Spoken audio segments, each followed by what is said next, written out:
Hey there, so I'm very excited about today's video. We're moving ahead to chapter 9 where we talk about multivariable functions and partial derivatives. Awesome stuff, let's get started.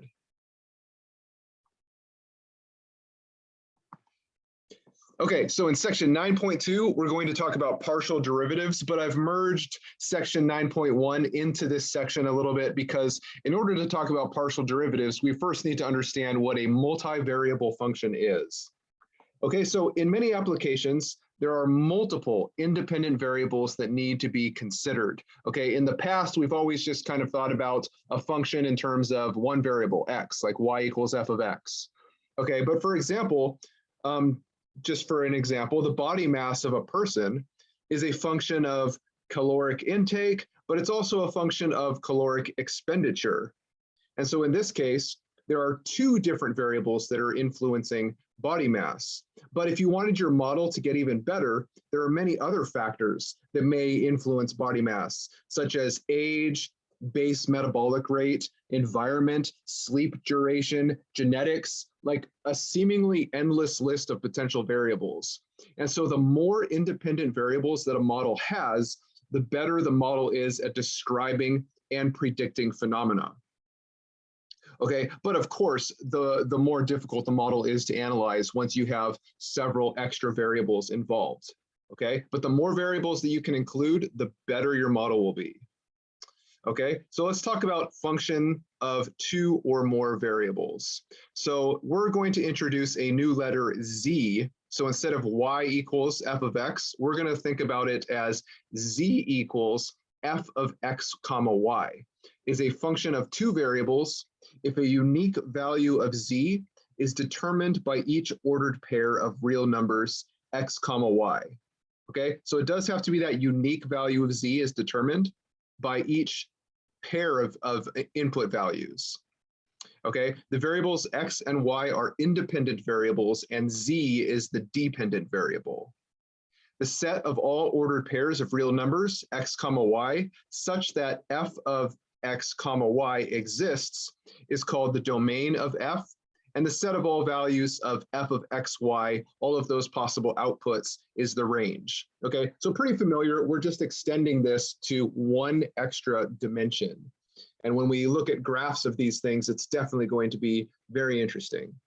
Okay, similar definitions could be given for functions of 3, 4, or more independent variables. Okay, but for the most part, we're just going to be talking about z equals f of x, y. So we're pretty much just going to be focusing on two independent variables, but there could be more. Okay, you could have more and more and more.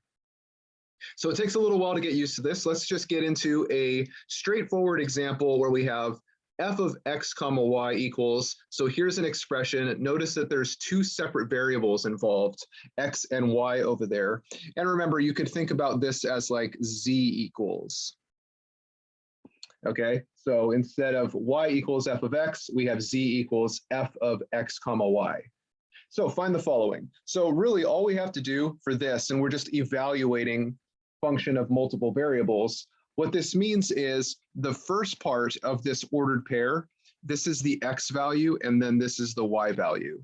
And all you have to do is plug in -1 for x and 3 for y, and we should get a unique answer for z. Okay, so that's really all we got to do. So plug in -1 for x and 3 for y. So we'll go through and just do that. So 4 times x squared, so it's going to be -1 squared, plus 2 times x times y, so -1 for x, and 3 for y, plus 3 over y, so 3 over 3. And then this should just give us a unique single number answer. So let's just go through and simplify this. So be careful with your order of operations. -1 squared is +1, so we get 4 times 1. And then over here, 2 times -1 times 3, that's going to be -6. And then plus 3 over 3 is +1. And so when everything is said and done, we get this one unique answer, and this is like a z value for the 4 minus 6 plus 1, and we get -1. Okay. So let's just try another one, not too bad. 2 for the x value and 0 for the y value. So it'll be 4 times the x value squared plus 2 times the x value times the y value plus 3 divided by the y value. So are you noticing any weirdness going on right here? Okay, trying to go through and simplify this, no problems until we get right there. So we still have a divide by 0 situation. So that means automatically this entire expression is undefined. So I'll use that little circle with a slash through it. It just means undefined, or I'll just say undefined. Okay, as soon as you have a divide by 0 situation anywhere, then it's undefined. So this pair 2, 0 is undefined here. And actually, for this situation, we could start talking about domain and range type of things, but I'm not going to get into too much detail in that. I just want to do some background on multivariable functions here. But pretty much any x value, 0 is going to be undefined for this, okay, because of that divide by 0 possibility for the y.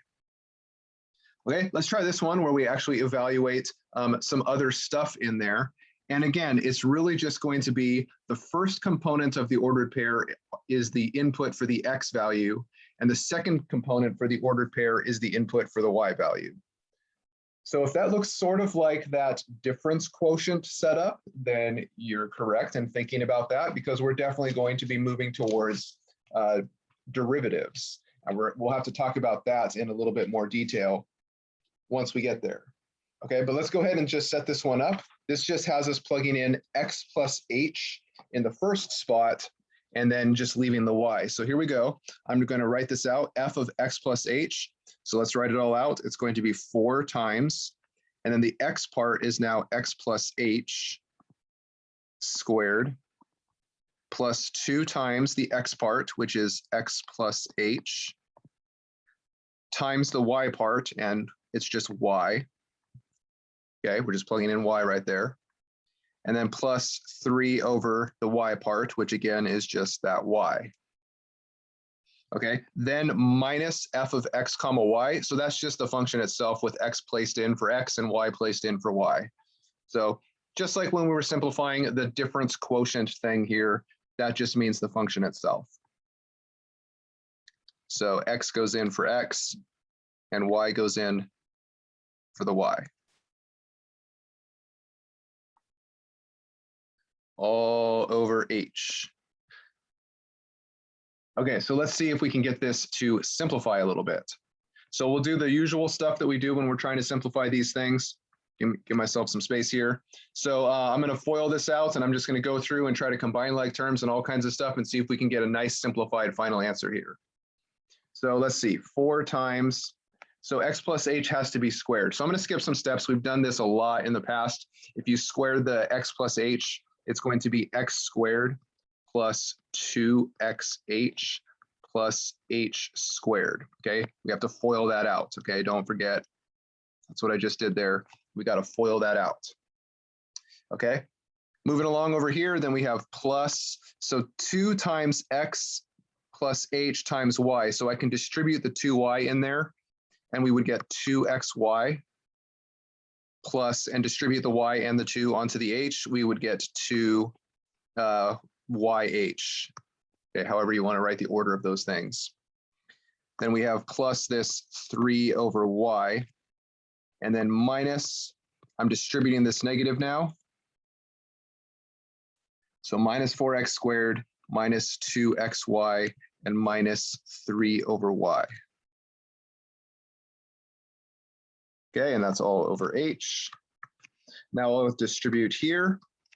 And I'm going to run out of room, so I think I'll try to write this a little bit smaller. That'll be 4x squared plus 8xh plus 4h squared.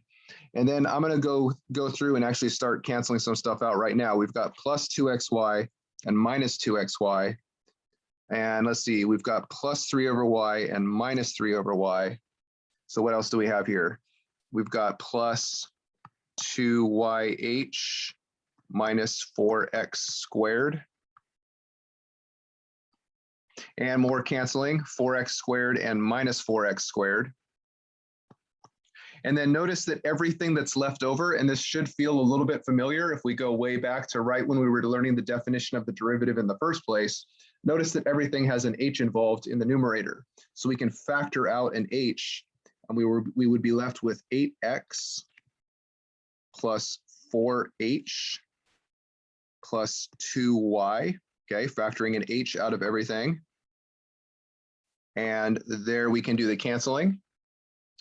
And so for the final answer for this one, we get 8x plus 4h plus 2y. And that is the answer. Okay, so that's kind of just an exercise there in getting used to dealing with multivariable function there. We've got two separate inputs. All right, cool stuff. I'll make a new video to pick up on talking about graphing functions of two independent variables. All right, so excited for that one too.